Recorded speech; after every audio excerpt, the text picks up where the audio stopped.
my 40th birthday is like tomorrow. So I'm kind of in a crisis mode right now. No, I'm kidding. I'm not in a crisis mode, but I am doing something that sounds like a crisis mode. I'm burning bridges. Not bridges, boats. I'm burning boats. Golly, I can't even think right now. But yeah, I'm excited about turning 40, but I got a lot of stuff on my mind, and I'm going to share it with you because I've been doing a lot of reflection. I've been doing a lot of thinking, and if you've been visiting my website lately, you'll know that I've been putting out a lot of content. We got a lot of content about Father's Day. I got a lot of reflection about being a dad, especially as I'm turning 40. And I got a lot of reflection about turning 40 and looking back over the last 40 years. And a lot of content on the website. Go check that out. But today I'm going to kind of take all that stuff and I'm going to put it into this one video and see if we can make it make sense. But ultimately, I'm burning the boats. So if you're not familiar with that terminology, the terminology is in this war, this battle, these people show up to this other country on boats from ocean, right? They land on the land, well, obviously. And the commander says, he notices that all the people are wanting to retreat. So he says, we're not going to retreat. Instead, we're going to burn the boats and we can't leave. So we got two options. Either we fight or we die, right? Well, I know that people go through this phase of turning 40, hitting middle age kind of time frame, and they start looking back and they just kind of wish that they were still in the old times that they used to live. And I don't want to be that guy. And so I'm telling myself, that guy is gone. There's no looking back. You can't go back and do those things. Obviously, I'm going to reminisce about some old times and think about back, when me and my wife got married, and we're going to look back at old times fondly, but I'm not going to live back there in my heart and in my mind. Because a lot of people might say those were the best days of my life, high school and, military, being deployed and things like that. But I think people that think that way, if you're that person, I just want to jar you up a little bit and say people that think of that way don't have very much going for them, or at least they don't think they have very much going for them over the next few years.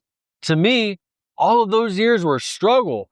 All of those years were trying to figure things out. Now, I feel like I got things figured out. I'm still struggling. I still got things I want to improve, but I got a little bit more of an idea and a direction of where I'm going. I'm finally really an adult. In my 20s, I know I was legally an adult, but I was still a kid. At 30, I was finally an adult. I couldn't make any more excuses because I wasn't in my 20s anymore. But now I'm 40.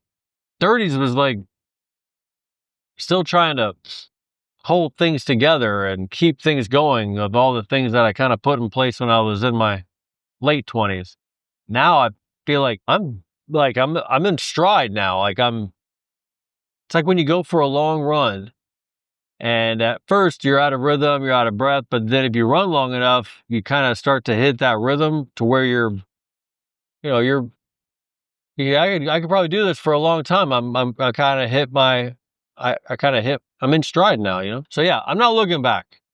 I'm not going to live in the past because now I'm more capable to do better things in the future. That's the idea. And here's the better thing. Of all the things that I wrote, I think I did 6 blog articles about turning 40. But the thing that probably hit me the most, the hardest, the most impactful thing was this. The book of Ecclesiastes. I'm not sure if you're familiar with the Bible, but I'm going to kind of do a little bit of Bible knowledge time right now, and that is Solomon. In the Old Testament, there's King David. He's the guy with David and Goliath. He had a son. His son was Solomon. Solomon ended up being blessed with being the wisest man to ever live, and he wrote a few books in the Bible, 2 of which were Proverbs and Ecclesiastes. Proverbs is like, hey, here's kind of the guidelines of life. You put in work, you get good results. You go to sleep and you feel rested. Like, it's just kind of like, those aren't Proverbs, but I'm just saying, like, those are the kinds of things. Like, it's not exact rules of life, but it gives you a really good guidance of like what what results you could get if you followed these kind of guidelines. But Ecclesiastes was always my least favorite book because it was so daggum depressing.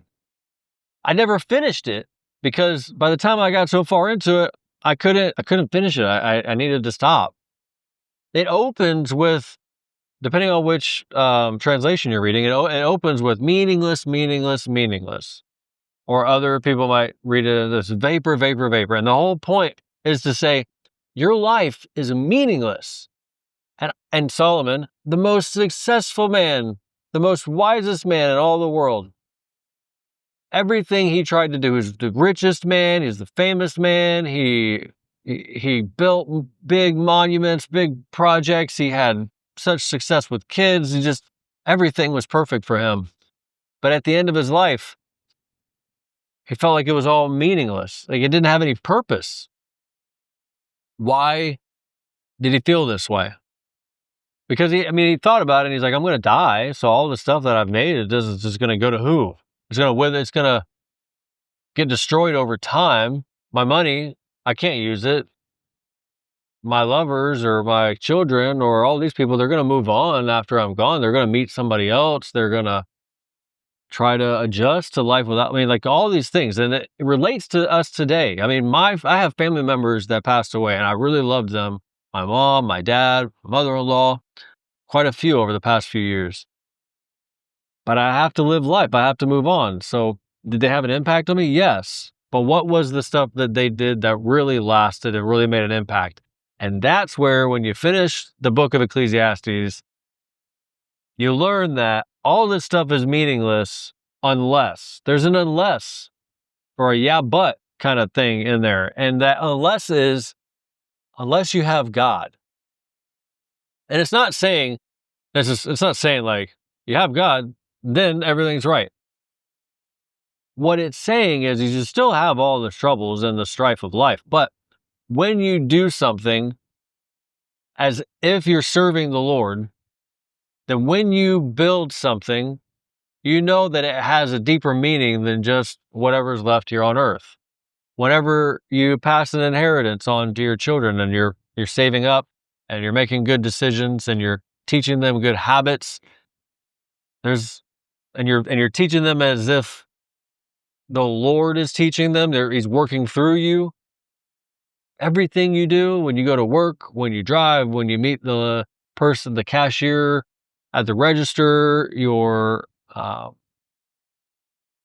think of everything, every person you come in contact with, every project you work on, everything. And if you go through life every day, interacting with all those people, making content to serve others and encourage them as if you're serving God, who has this huge plan, who's got it all figured out. He knows the beginning and he knows the end. He's got all of this stuff worked out. And you get to be a part of it in a positive way and have an impact long after you're dead. And that gives you something to look forward to. It gives you kind of like meaning and peace on this everyday journey, that things are going to work, right? Things are going to not be pointless. It gives you a bit of meaning. So that's been my thought process for the past 5 years, because for the past 5 years, I've just been saying I'm 40, even though I was in my 30s. So today's like my last day to say I'm in my 30s, and then my birthday hits and I'll be 40. And I don't think it's going to feel a lot different than it does today, but who knows?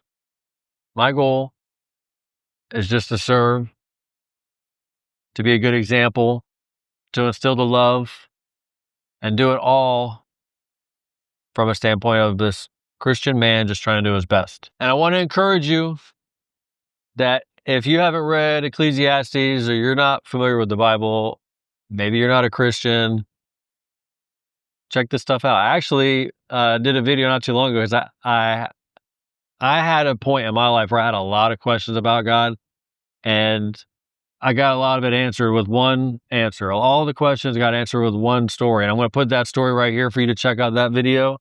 And then YouTube's going to recommend another video right here. You should check that video out if you're not really interested in that one. But also, I'm going to leave some material, some links in the description for you to check out. That I think there might be some cool tools that I've made, some free downloads. Check it out. And I'll see you in the next video. Oh yeah, be sure to subscribe.